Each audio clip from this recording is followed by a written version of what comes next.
Tutulungan at gagabayan tayo ng life coach ng bayan, Coach Chris Tan. Sasamahan ka, makikinig, dadamay, parang tropa mo lang. Kaya kinig na sa Tropa Tips. Tropa Tips with Coach Chris Tan. Tuwing first and last Monday of the month, 11 to 11:30 a.m. dito sa Sentro.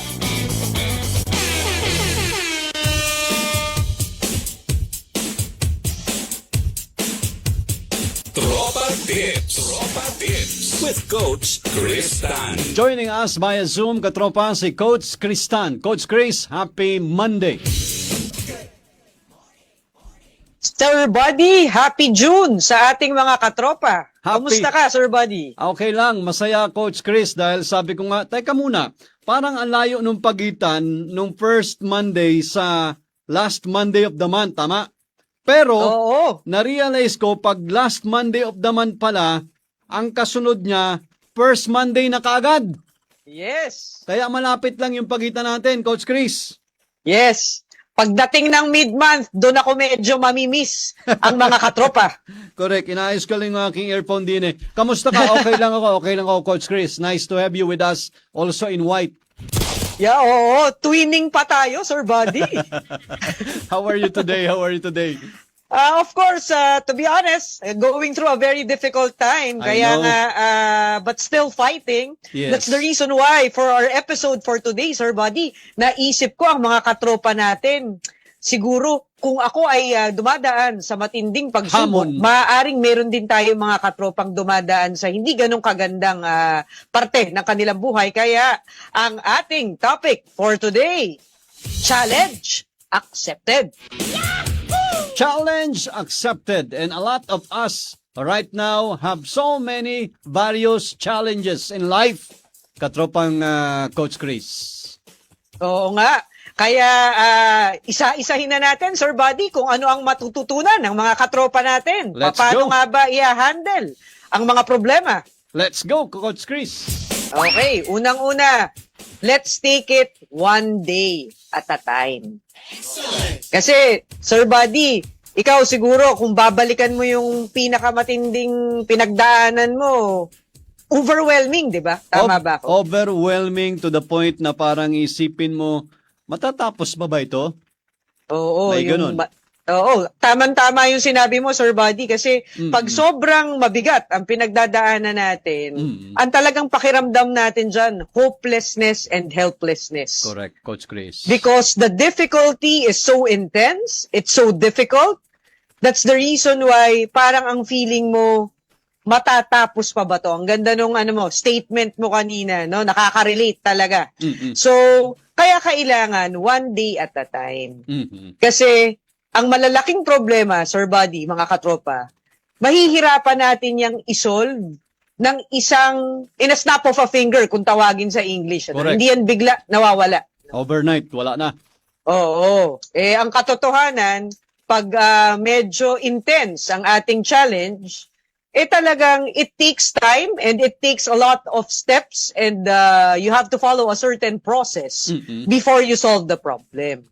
Kaya para tayo ay hindi magkaroon ng feeling of helplessness and hopelessness, kailangan mga katropa, kung ano lang yung pwede nating harapin para sa araw na to, doon tayo mag-focus. Para naman hindi tayo nakakaramdam ng kawalan ng pag-asa. Kasi maganda rin sa pakiramdam na hindi man natin totally na solve yung problem, pero bit by bit, we're getting closer to the full resolution of the problem. And that's the thing that matters. Coach Chris, alam mo, in particular, sa pinakamatinding hamon sa buhay, yung magkaroon ng may sakit sa pamilya. Yes. Malaking hamon po yon, challenge. Pangalawa, yung ikaw mismo, pamilya mo, makaranas ng kakulangan talaga as in walang-wala sa pinansyal. Tama. Katulad nung episode natin nung nakaraan, Sir Last Buddy, time, kung naalala mo, yan ang pinag-usapan natin, pinansyal, di ba? Marami raw nawala ng honey kasi no money. And pangatlo, may dagdag ko lang yung halimbawang bigla ka nawala ng trabaho. Oo, yes. Yung mga challenges lang. Kaya challenge accepted. Whatever Yes. comes, the good Lord will provide and will support us. Amen. I totally 100% agree with you, Sir Buddy. Go ahead, Coach Chris, as you were Yes. telling us, sharing to Aha. us. Ngayon, doon naman tayo mga sa step 2, katropa. So, kanina, one day at a time. One day at a time.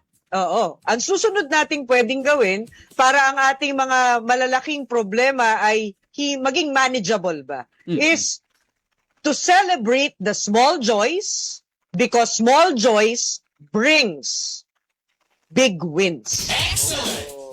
Ganun. Uulitin ko lang small joys bring big wins. Wow. So ano ba ibig sabihin nun, Sir Buddy? Siguro tatanungin muna kita, Sir Buddy, at tatanungin ko na rin ang ating mga katropa. Tutal, tayo Please. ay live sa FB. Pwede kayong mag-comment.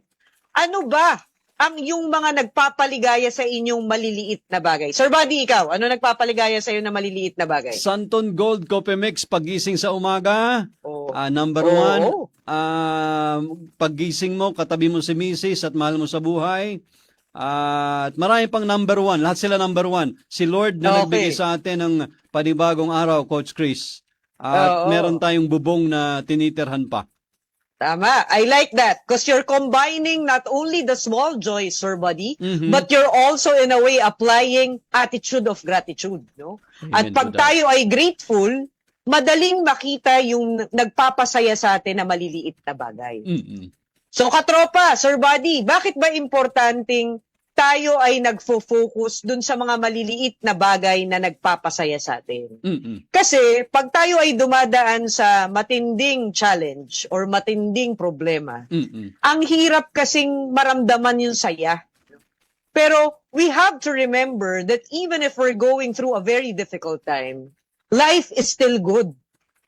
We are still very blessed. Kaya yung maliliit na bagay na nagpapasaya sa'yo, katulad ng siguro sa mga bata na lalaki sa ngayon, or kahit yung medyo kaedad na natin, Sir Buddy, kung makakapag-shooting sa basketball court Why ng not? 30 minutes, Pwede. malaking bagay na yun. Alam ko, ikaw, Sir Buddy, at yung mga anak mo, banding nyo ang basketball di ba? Oo, okay lang. Nakashoot pa rin kahit pa paano, Coach Chris. So, yung mga ganyang maliliit na bagay, yes, it doesn't solve your problem, but it reminds you of the joys of life, no? And it makes you feel that there's still hope, even if you're going through a difficult challenge. Yung, let's say, para naman sa mga kababaihan, yung mapanood lang ang K-drama Naku. na paborito at makita yung gwaping Oo. na K-pop star, no? Oo. Ay maaaring yun na yung magbigay sa kanila ng sigla to face another day and try to solve the problem that they're going through. That's good. Coach Chris, ikaw ba bilang matagal na ring veteranong life coach, ibalik ko lang, ano ba yung mga small joys ni Coach Chris Tan? Ako, ang small joys ko, unang-una, Sir Buddy, believe it or not, kahit na medyo malaki ang tiyan natin, Oo. I love working out. Like, I do Oo. running, I do Yes. biking, I do swimming. Oo. Itong mga bagay na to, kung napansin nyo, katropa, Sir Buddy, Oo. these are individual sports. But it doesn't only help me Oo. to feel happiness or joy, Oo. pero natutulungan din ako nito to protect my mental and emotional health. That's no? nice, So, that's nice. Oo, hitting several birds with One big stone. One stone, no? Kaya mga katropa, comment nyo dyan. Ano yung mga maliliit na bagay na nagpapasaya sa inyo? Baka sakaling makakuha kami ng tip ni Sir Buddy at maidagdag namin yan sa listahan namin. That's correct. So again, we are talking here, mga katropa, ang challenge accepted as topic natin today. First Monday of the month, June 1. And nakakadalawang step na tayo. Yung una kanina, Coach Chris, tama ba yung recall ko? Ang bilis ko makalimot eh. Yung una ay, ano nga yung una? One day at a time, Sir Buddy. Alright, and then number 2 today, right now, is small joys, big wins. Oo. Anong So, connection nung small win to big wins? okay, ang susunod natin, support system. Okay. Yan, napaka-importante niyan. Mga katropa, alam kong pag tayo ay may pinagdadaanan, isang bagay na nakakapagpaluwag ng kalooban natin is minsan yung mailabas mo lang yung sama ng loob mo. So, kami ni Katropang Buddy, palaging nandito every first and last Monday of the month. Kaya pag kayo ay may pinagdadaanan, we also want you to feel free, no? Na i-message kami sa Facebook ng XFM, no? Mega Manila, para pwede naming sagutin yan in the next episodes, yung mga pinagdadaanan nyo. So pwedeng kami ang maging support system nyo sa mga panahon na kayo ay namomroblema. Ikaw, Sir Buddy, sino ba ang favorite na BFF mo pag ikaw ay may pinagdadaanan? Number 1, si Mrs. na yan. Oo, talagang shout out kay Commander-in-Chief ni Sir Buddy. At syempre, una sa lahat, alam naman natin yan, anumang pinagdadaanan natin, ang ating best BFF, si Lord. Yes, dapat. Ikaw ba, dapat, Coach it's Chris? always part. Paano yun? Yung support system ba necessarily na dapat kapamilya or may iba pang pwedeng outside if in case na hindi buo ang pamilya? Very good question, Sir Buddy. It doesn't necessarily need to be a friend or a relative. No? Okay. Kasi minsan nga, mas uncomfortable pa tayo, mas uncomfortable tayo pag we are trying to like unload our burdens to our loved ones. Sa Bakit? bagay, tama ka. Oo. Kasi syempre mga katropa, makaka-relate kayo. Minsan, yung kabarkada nyo, na pinagsabihan nyo ng problema, in confidence nyo sinabi, ang sinabi nyo, sikretong malupit kasi Correct. hindi kayo komportableng malaman ng ibang tao, no, yung pinagdadaanan nyo. Aba, malaman-laman mo na lang, alam na ng buong barangay. Kaya minsan, hindi rin nakakatulong pag sinabi mong loved one, kaibigan, or kapamilya. No? Ayan. So careful ka din talaga, Coach Chris, kung kanino mo sasabihin or magiging kung sino yung support system mo na pipiliin mo. Exactly, no? Bukod doon, Sir Buddy, hindi lang yung chismis na mai-chismis kung ano yung iyong pinagdadaanan. Minsan kasi, when the person that we are like confiding on is not a professional, Ayun. hindi niya rin nahahandle ng mabuti. So, Maganda bigyan ko yung- kayo ng example dyan, katropa. Ito yung mga iiwasan nyo na akala nyong quote-unquote support system. Yung pala, lalo lang nagpapalala ng sitwasyon. Sige nga. Iwasan ng mga kaibigan na parang lalo pa kayong sisisihin sa nangyayari sa inyo, no? Kasi imbis na meron ka bang ganong kaibigan, Sir Buddy? So far, wala naman. Awa ng Diyos, wala naman. Okay. Good to know, no? Ah. Pero ako, at Meron my ka? end, yes, Oh my I have goodness. several family members and friends, no? Na parang the more that I unload to them, the more I feel burdened. No? So iiwasan yung mga ganong tao. Okay. Iwasan din ang taong negative, Yeah. no? Na parang lalo ka pang finifeed dun sa negativity ng problema mo, no?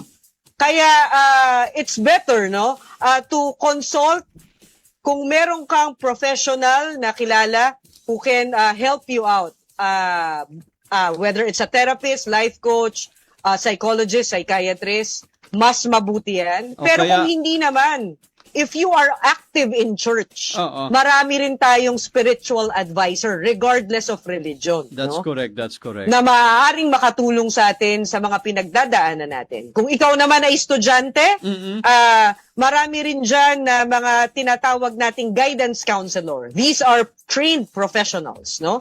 That you can seek, no? At online also, but just be careful, no? Just make sure it's a legit organization. Meron din tayong mga for free, no? Na mga therapists, life coaches, psychiatrists, and psychologists who can help us out with our problems. That's very good. So, The reminders, yes. Coach Chris, kasi baka yung iba, masyado nagtiwala na 100%. Yung pala, isplok lang. Tama, correct. Gusto ko yung term mo. Sir Buddy, talagang ikaw ay nagiging hindi na nga millennial, Gen Z na. Oh, Gen Senior. Kanina, narinig ko, meron tayong listener na Gen Z Si nyo. Ma'am Leticia. Oh. At so marami tayong mga Gen Z dito, katropang Coach Chris, na tahimik lang sila nakikinig sa'yo. Sabi nila sa isip nila, paano ba namin mi-meet si Coach Chris one time? Aha. Oh, Okay. abang lang kayo pag nag-live sa studio to. Yes. Dumugin nyo, dumugin.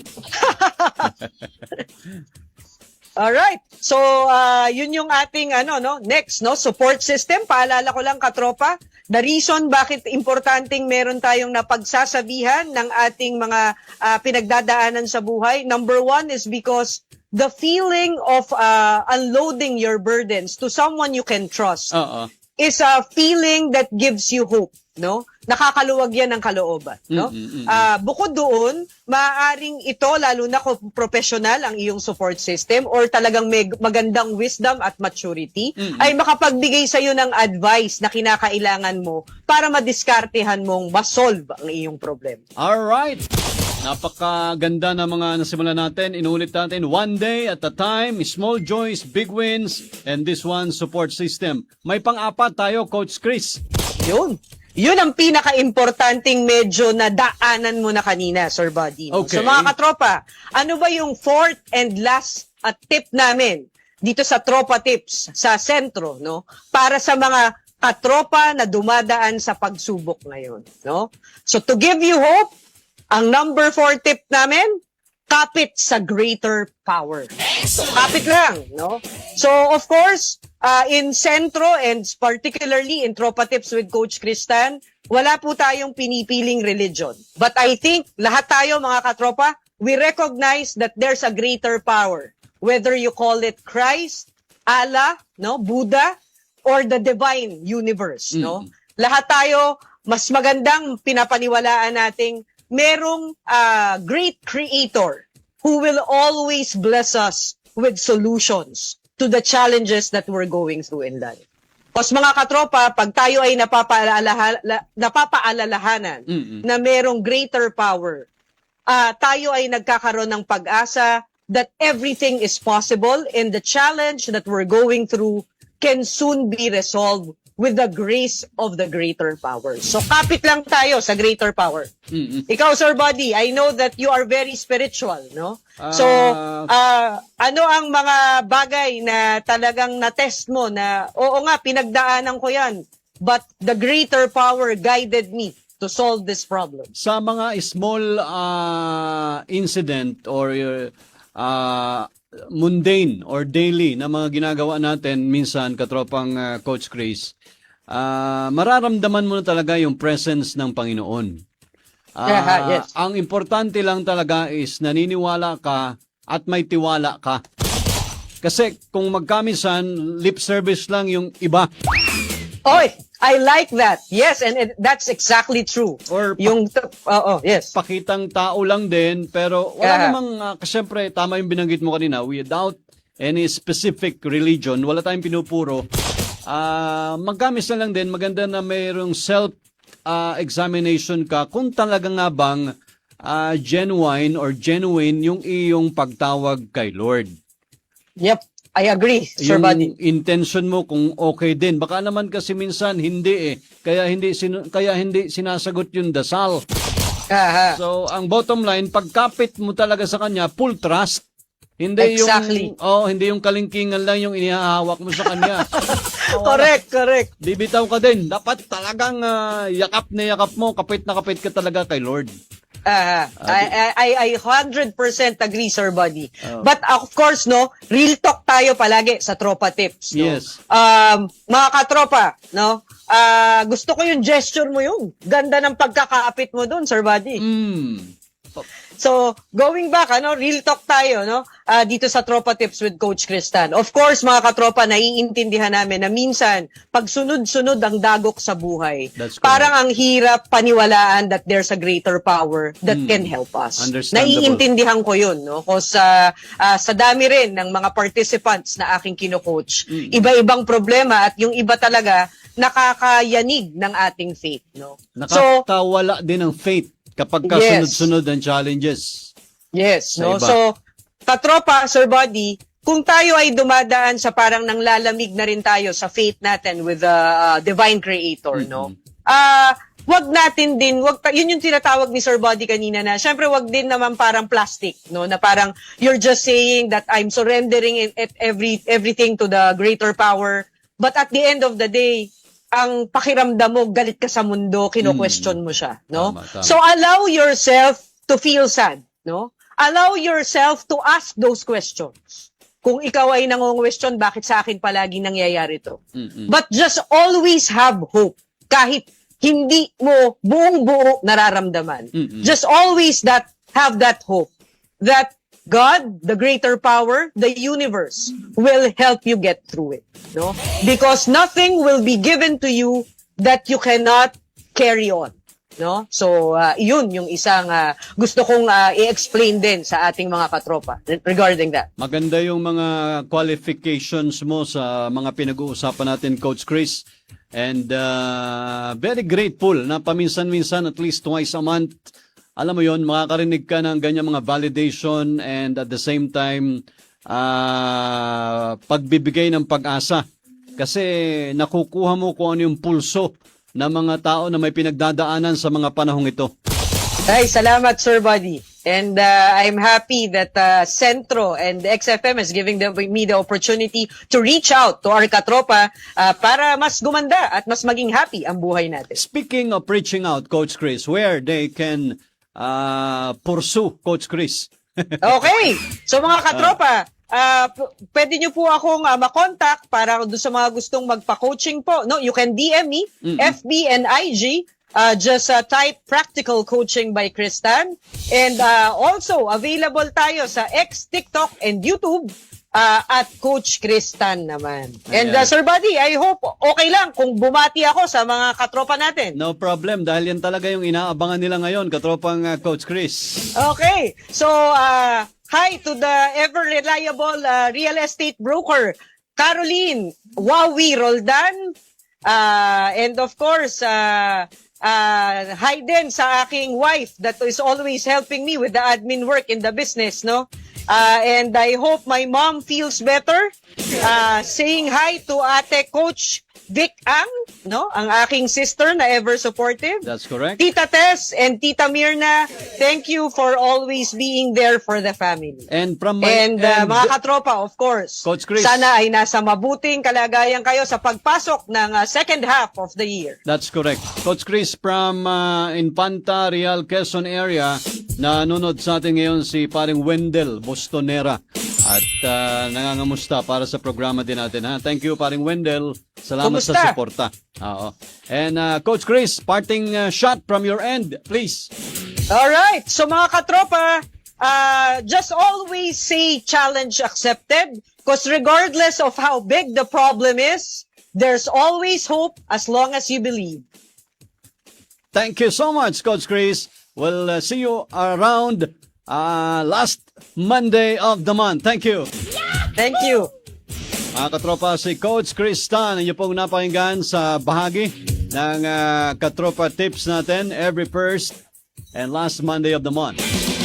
Mahalaga ang mental health at self-worth, mga katropa. Kaya naman, tutulungan at gagabayan tayo ng life coach ng bayan, Coach Chris Tan.